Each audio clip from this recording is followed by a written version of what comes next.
Olá, quinto ano, a nossa segunda aula de história, com um conteúdo que eu sei que vocês conhecem mais ou menos, né? E eu sei que vocês gostam, então espero que essa aula seja muito produtiva. Então vamos começar. E vocês podem encontrar o conteúdo dessa nossa aula nas páginas 428, 429, 430 e 431, tá certo? Bora lá!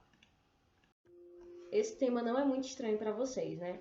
Então, nosso assunto é a Era Vargas, né? Como foi essa era de Getúlio Vargas? Muito famoso, muito conhecido, acho que vocês já ouviram falar dele. Então, a gente vai começar falando desse começo desse governo, né? Chamado governo provisório. Vamos ver o que é isso. Bom, como vocês já sabem, antes existia um revezamento entre São Paulo e Minas Gerais, né? A política do café com leite.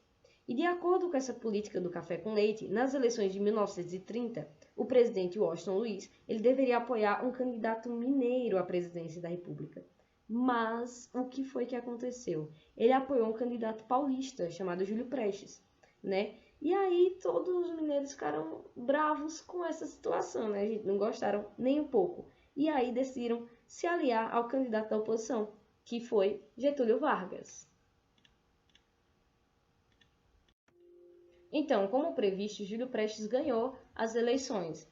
Mas o que foi que aconteceu? A oposição alegou que existiu fraude nessas eleições.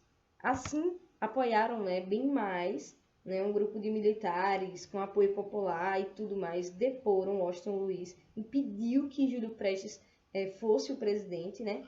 E aí colocaram quem, gente, na presidência? Getúlio Vargas. Por isso é chamado de um golpe, gente. Porque simplesmente ele foi tirado da presidência, né? Pois é, de uma forma não tão legal assim.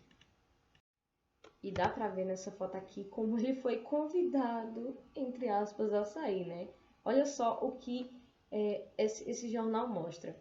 Rendido, afinal, à gloriosa realidade que o cercava, o senhor Washington Luiz retira-se do Palácio da Guanabara. Tá vendo só? O presidente deposto, saindo em companhia do cardeal Sebastião Leme. Foi conduzido ao forte de Copacabana, onde se encontra preso. Ou seja, gente, ele foi totalmente retirado do seu posto de presidente. Então, aqui eu trago uma imagem para vocês da posse, né, de Getúlio Vargas. Olha aqui, para mostrar para vocês. Tcharam! Então, Getúlio Vargas foi o presidente que permaneceu por mais tempo na presidência em toda a história brasileira, né? Então, ele foi um dos políticos mais importantes, se não o mais importante, da história da política brasileira. Bom, então o que foi que aconteceu? Aqui é quando começa o governo provisório de Getúlio Vargas, né, de 1930 a 1934. Ele assumiu esse governo provisório, ou seja, não era por tempo determinado, né?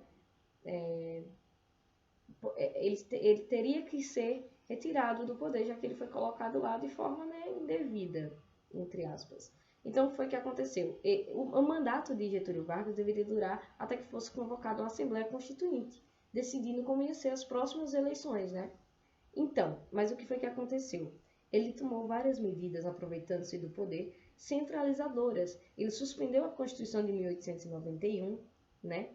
E, pelo visto, não queria ter outra Constituição, né? Limitou o poder dos estados, ou seja, quem mandava era ele.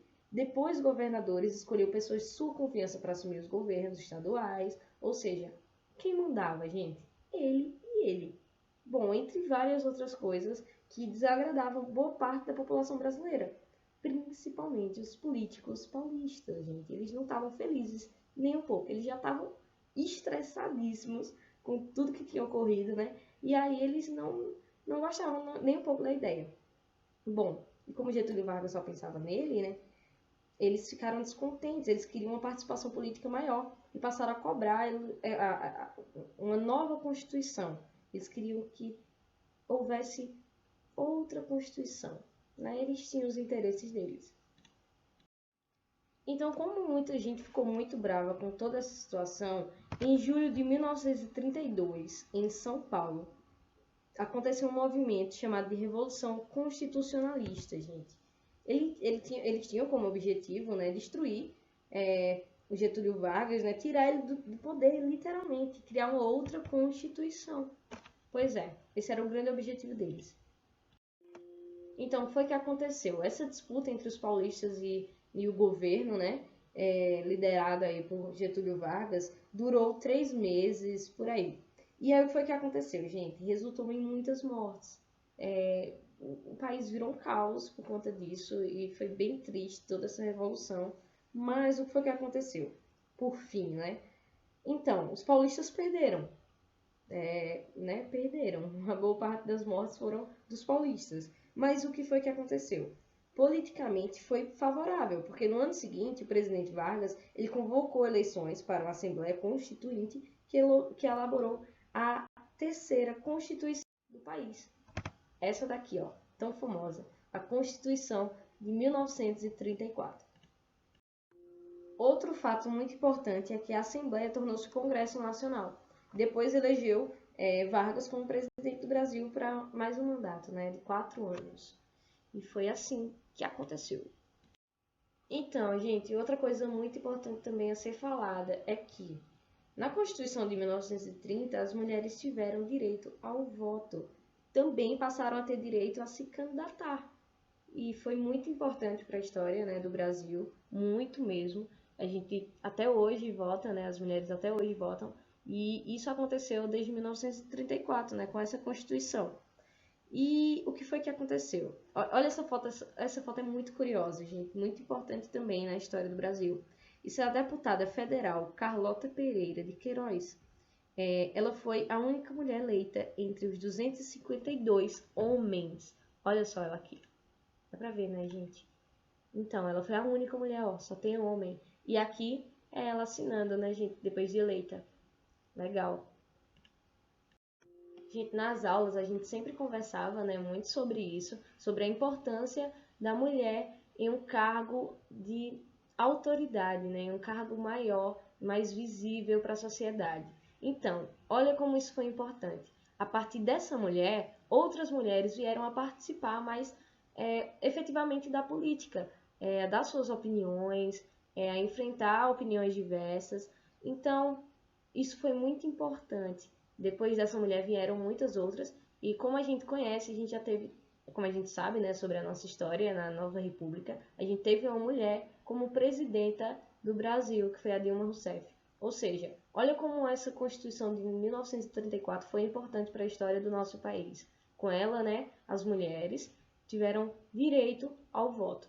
Então isso foi, de fato, assim, um marco muito grande na nossa história. Bom, essa foi mais uma aula nossa, né? Espero muito que vocês tenham curtido bastante. Curtam, aliás, aí. Olha, eu sendo youtuber, tia Dani youtuber agora. Então, gente, curtam aí, né? Respondam essas atividades que eu propus para vocês. Estão nas páginas 427, 429, perdão, 430 e 431, tá? É muito importante que vocês respondam. Eu vou ver direitinho, olhar se estão fazendo, beleza? Esse assunto eu sei que é um conteúdo complicado, extenso, mas a gente dividindo direitinho a gente consegue entender ele bem melhor, não é isso? Então, é isso, gente. Espero muito que vocês tenham gostado.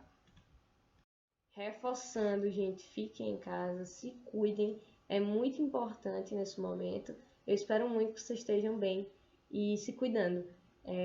Bons estudos, é isso. Tchau!